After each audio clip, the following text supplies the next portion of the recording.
Am I better with them on here, yeah? That's better. Okay, so we'll talk a little bit. Welcome to sunny Paris. I'm here with Gerard Crotty from the Irish Hospital Consultant Association. Do you want to start again? Because actually, can we start again? Yeah. I'm not actually, I don't know, they got that from my bio on Twitter or something. I'm so I'll call you officially representing, I'm a hematologist, consultant hematologist. I'm actually, it's a bit too sunny in the background. I'm just going to stand close to it over here.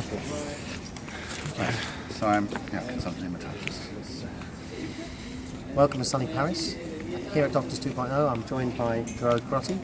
He's a consultant hematologist.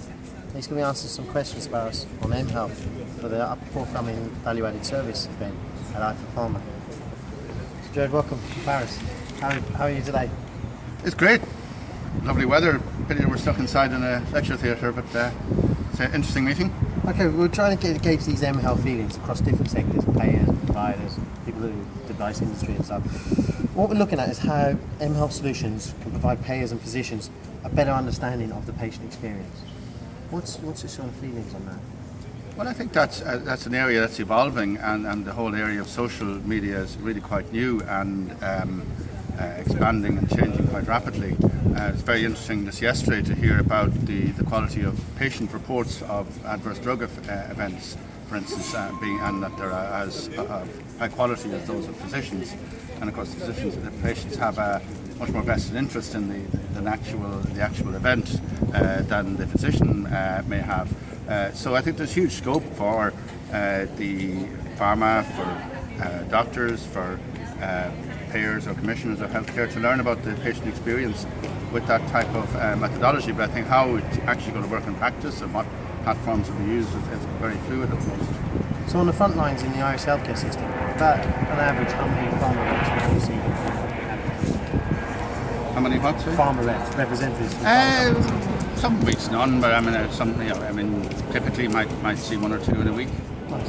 Yeah. What do you think of the benefits that mHealth might have for these people in this industry, the pharma industry at large, and also the rep relationships and things like that?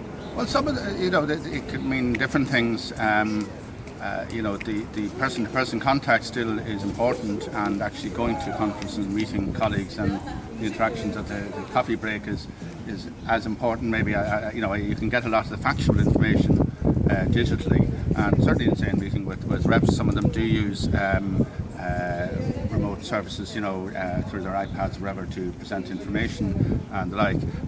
And we have had a number of virtual conferences and chaired meetings where the speakers are in another continent or whatever.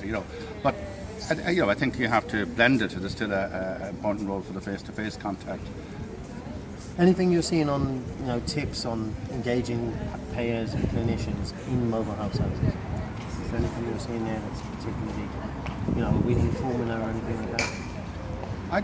I don't know if we have a winning formula yet. I think it's if you just look back a few years, it's striking. If you were doing this, less than 10 years ago, we'd be talking about PAM pilots and WAP protocols and things. They don't exist anymore. So I don't know what it's going to be like in 5 years' time. It could be completely different to what it is now. So I don't know what the winning formula is. Well, that's a good lead-in, because I'm going to talk now about a little bit of future stuff in pharma. So they talk about intelligent pharmaceuticals, maybe connected things like this. Where do you think that, do you see any future in that in this industry? I'm not sure quite what you mean by a connected pill. I am aware that there are devices that can monitor patient concordance or compliance with medications, medicine bottles that record when they've been opened. And that's more, I suppose, for studying, in terms of clinical trials and studying patient compliance. I'm not sure what an intelligent pharmaceutical is. For example, you could tell me what it is. Yeah, so this would be a Telcare blood glucometer. What it does is it's got an embedded mobile phone inside it. Sure, but so it's like in terms of medical devices, yes, certainly So instead of getting a number on your glucometer, you're getting feedback, actual feedback from the cloud that says, take a certain dose of whatever, have a walk. Those type of little cues.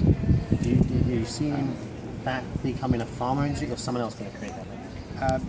I think that you'll see joint ventures. I think it's still too. I don't think you'll see sort of pharma companies merging with informatics companies. that sort of thing, because these the time scales of these things are quite different, and in fact we see companies like Abbott breaking up into a devices company and a pharma company. So I think there'll be lots of joint ventures, and I suppose we'll have to see which ones work out and get traction and which ones don't. You jumped to my last question there, which was a future one. It was like a lot of media coverage in the UK has been on about the AstraZeneca takeover by Pfizer. Imagine that was a company like Samsung with $10 billion of annual R&D, or it was a company like Apple or Google. Do you think that if they were acquiring this big pharma giant, do you think? I think it's too soon for that sort of thing. I think you'll be talking about joint ventures, projects that if they don't work out can be closed down. Because of the regulatory environment and the timescales in terms of developing a drug and the return on investment in a drug is quite different to the timescales of things change in digital, which is really very rapid. So I think it's way too early for those sort of mega mergers. I think it'll be joint ventures, and they might work. Some of them work, some of them won't. Well, I think I know the clients of mine were very surprised by Samsung's $2 billion investment in a biosimilars industry. It is happening. I don't know about that. Yeah, not many people do, and you don't really expect it either. $2 billion is peanuts probably to them, Yeah, but on the statement when they went in, they said, we never go into a market unless we want to lead that market. Right. We want to be 1, 2, at worst 3. And Samsung coming into the mobile industry said exactly the same thing. I suppose Samsung may be different to some of those, Korean and Japanese companies are huge conglomerates, whereas in the West, companies don't tend to do that. They don't tend to operate in multiple different sectors of the economy simultaneously.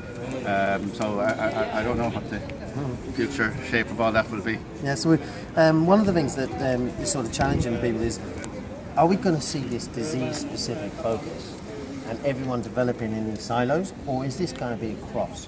Are we going to see the guys with the diabetes talent using that same skills in other disease-specific areas, or do you think it's the nature of the specialist work that you do as a hematologist that you'll be developing without really using technologies? I think it'd be a bit of both. I think we'll see disease-specific applications, for instance, in hematology, in my own area.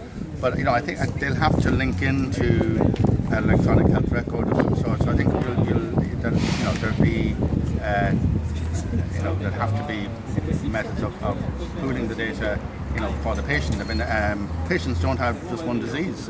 Often patients have multiple conditions, and as we live longer, I mean, most of our patients, certainly in hospital medicine, most of our patients are elderly. Most of them have more than one disease. So I think you do need to integrate the information from different body systems and be able to look at that together. All right, let's wrap on this one. Is it product or outcome that comes first to you when you're looking at it? Well, I mean, the outcome is the most important thing, the outcome for patients. I mean, it's much easier to measure, say, process, which is how many patients you see, how quickly they're seen and so on, but what really matters is patient outcomes, quality of life, and ultimately how long and well patients live, and products are means of getting there. Nice one, Joe. Thank you very much. I look forward to, hopefully you're going to be able to join us at EyeforPharma in London. But if people want to reach out to you on Twitter, GM Crotty. GM Crotty.